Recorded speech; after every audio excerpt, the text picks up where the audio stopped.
श्रीमान, विद्यालय के दिनों में हिंदी भाषा, जब हमारे हिंदी के शिक्षक हम लोगों को पढ़ाते थे तो अलंकारों की चर्चा होती थी। उसमें एक अलंकार है अतिशयोक्ति अलंकार, हम सभी लोगों ने पढ़ा होगा। तो जब भी बजट पे चर्चा होती है या महामहिम श्री राज्यपाल के अभिभाषण पे चर्चा होती है तो मैं समझता हूं कि इस अलंकार का प्रयोग सत्ता पक्ष और विपक्ष दोनों भरपूर करते हैं। और मैं ये कहना चाहता हूं कि सरकारें न इतनी अच्छी होती हैं जितना सत्ता पक्ष कहता है, और सरकारें न इतनी बुरी होती हैं जितना विपक्ष बताता है। और हम यहां जो भी बोलते हैं वो हमारे भाग्य विधाता जनता जनार्दन वो बाहर सुनती है, उसका आकलन करती है। हम यहां कितनी भी लच्छेदार भाषा में पक्ष या विपक्ष में कुछ भी कह लें, जाना हमको वही है, वही है, उन्हीं के पास जाना है और फैसला भी उन्हीं का मानना पड़ेगा। श्रीमान, सड़क, बिजली, पानी ये ऐसी चीजें हैं जो हम सभी के जीवन से जुड़ी हुई हैं।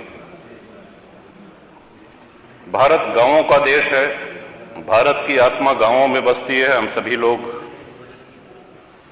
इस उक्ति को, इस सिद्धांत को मानते हुए आए हैं। एक्सप्रेसवेज बन रहे हैं, एक्सप्रेसवेज बनने के नए नए कीर्तिमान स्थापित किए जा रहे हैं। अच्छी बात है, होने चाहिए। हर विकासशील देश में देखने में भी अच्छी लगती हैं, यात्रा का समय भी कम होता है। लेकिन कहीं ऐसा तो नहीं है कि एक्सप्रेसवे के चक्कर में हम गांव की सड़कों को भूल गए हैं। आज ग्रामीण सड़कों का जो हाल, जो गड्ढे हैं, क्या ऐसा तो नहीं कि उस ओर हमारा ध्यान नहीं जा रहा है? सड़कें गड्ढा मुक्त नहीं है श्रीमन, और उसका एक कारण कि जिस क्षमता पे ग्रामीण सड़कें बनाई जाती हैं, कभी हुआ करता था कि ट्रक जो है उसमें 6 चक्के हुआ करते थे। ग्रामीण सड़कों की भार वहन क्षमता 9 टन से अधिक नहीं होती है। आज 52 टन के ट्रक 20 चक्के 22 चक्के उस पर चल रहे हैं, और भार वहन क्षमता उसकी 9 टन पर स्क्वायर इंच PSI है। तो सड़कें तो टूटेंगी, आप कब तक गड्ढे भरवाते रहेंगे?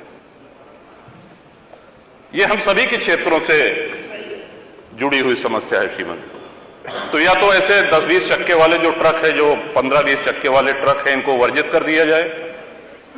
एक अधिकतम उसकी भार वहन सीमा निर्धारित कर दी जाए कि इससे अधिक भारी ट्रक ग्रामीण सड़कों पर नहीं चलेंगे, और या तो फिर ग्रामीण सड़कें उस मानक के अनुसार बनाई जाएं कि ट्रक गुजर जाने के बाद अगर साइकिल और मोटरसाइकिल से या सामान्य यात्री उस सड़क पर चल रहा है तो उसको भी गड्ढा मुक्त सड़क का अनुभव हो, आनंद मिले। ये बहुत ही गंभीर विषय है श्रीमन, और महामहिम श्री राज्यपाल के अभिभाषण में बजट में इसका समावेश होता तो बड़ा अच्छा रहता। दूसरा आ जाते हैं बिजली पे। गांव में 18 घंटे बिजली आ रही है, जिला मुख्यालय पे भी आ रही, तहसील मुख्यालय पे भी आ रही। जितना आप लोगों ने बताया, हो सकता है 1-आधा घंटा उससे कम ज्यादा हो, लेकिन आ रही। लेकिन बिजली के साथ साथ विजिलेंस का प्रकोप बहुत ज्यादा हो गया है। इस तरह के छापे पड़ रहे हैं लोगों के यहां। कई माननीय सदस्यों ने इसको सदन में कहा भी है। फोन आता है, उनको बुलाया जाता है और उनसे बाहर, बिजली दफ्तर के बाहर उनसे रकम तय की जाती है, उनसे पैसा लिया जाता है, उनसे वसूली की जाती है। समस्या जहां की तहां। तो मैं समझता हूं कि इस पे भी माननीय बिजली मंत्री हैं यहां पे उपस्थित, आपके माध्यम से मैं चाहूंगा कि ये ऐसी समस्याएं हैं कि आप इनको चाहे सत्ता पक्ष और चाहे प्रतिपक्ष किसी भी माननीय सदस्य पूछेंगे तो हम सभी के क्षेत्रों में ये समस्याएं हैं। सड़क, बिजली के साथ साथ पानी। श्रीमन, हर गांव में पानी की टंकी निर्माणाधीन है। जहां नहीं है वहां ये हो कि साहब जमीन चिन्हित की जा रही है। कुछ बन के तैयार हो गई हैं, कुछ बन रही हैं। बड़ा प्रचारित भी किया गया कि साहब अब हैंडपंप नहीं है, अब नल की टोंटी से आप सब लोगों को पानी पीने को मिलेगा। हम भी जानते हैं और यहां बैठे हुए सभी माननीय सदस्य भी इस बात से सहमत होंगे कि नल की टोंटी से गांव-गांव, घर-घर पानी नहीं पहुंचाया जा सकता, और अगर पहुंचाया भी जा सकता है तो कम से कम उसमें 10 वर्ष लग जाएंगे। अब हैंडपंपों की जो स्थिति है, इस बार हम सभी जानते हैं कि बारिश कम हुई है, सर्दी भी कम पड़ी है। आने वाला मौसम विभाग का पूर्वानुमान है कि भयंकर गर्मी पड़ेगी, पानी का स्टेटा नीचे जा रहा है और छोटे हैंडपंप पानी छोड़ना शुरू कर देंगे। विशेषकर जो सूखे क्षेत्र हैं उनको तो विशेष प्रकोप इसका झेलना पड़ता है। जो हैंडपंप हम लोगों को मिलते थे वो हैंडपंप मिलना बंद हो गए हैं, ये कह करके कि अब पानी की टंकी से ही आप लोग जलपान करिए, पानी पीजिए।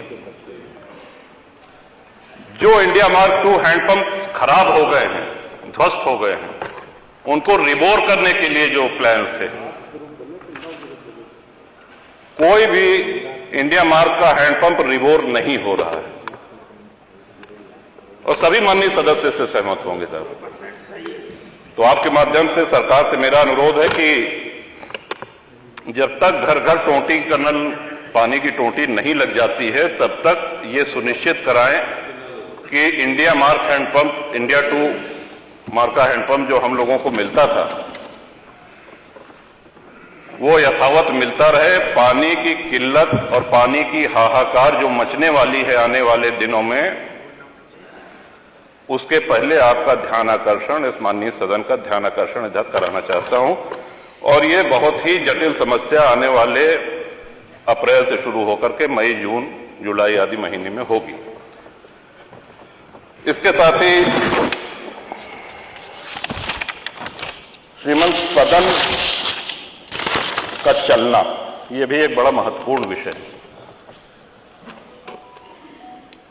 और ये हमारा बहुत बड़ा सौभाग्य है कि 30 वर्ष इस सदन में हो गए हैं और बहुत से महानुभावों के साथ काम करने का, उनके साथ यहां बैठने का अवसर मिला है।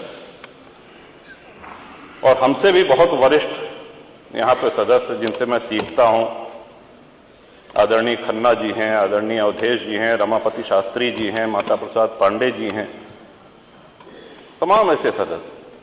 लेकिन क्या आपको ऐसा नहीं लगता कि भाषण का जो स्तर था उसमें बहुत गिरावट आई है?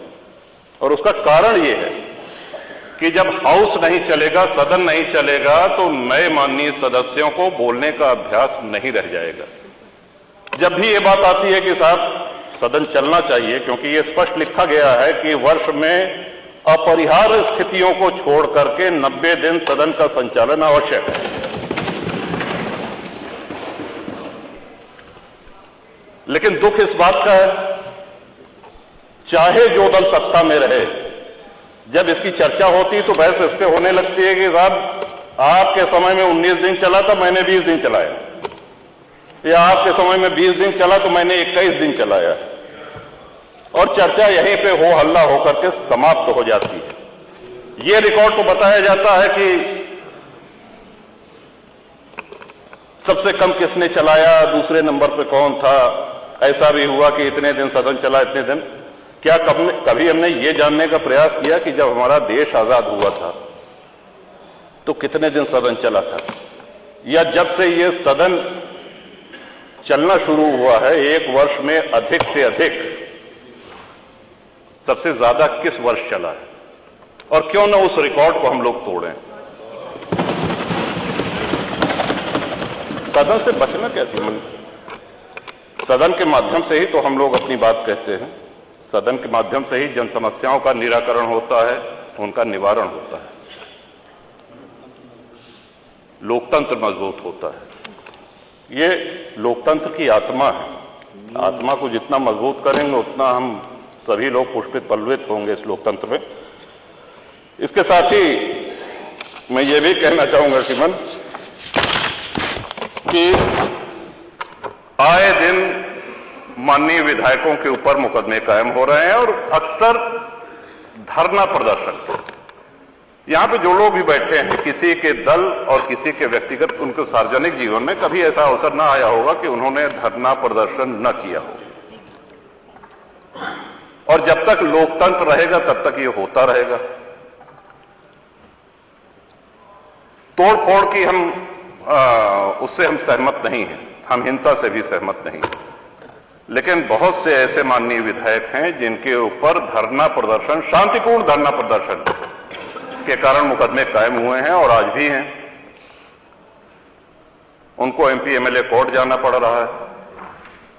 कई बार ऐसा भी हुआ कि धरना प्रदर्शन में दूसरे अराजक तत्व आकर के हिंसा फैला देते हैं और झेलना विधायक जी को पड़ता है। एक अलग से अदालत गठित है, वहां जाना पड़ता है, वहां पे उनकी पेशी होती है और पूरा मुकदमा झेलना पड़ता है।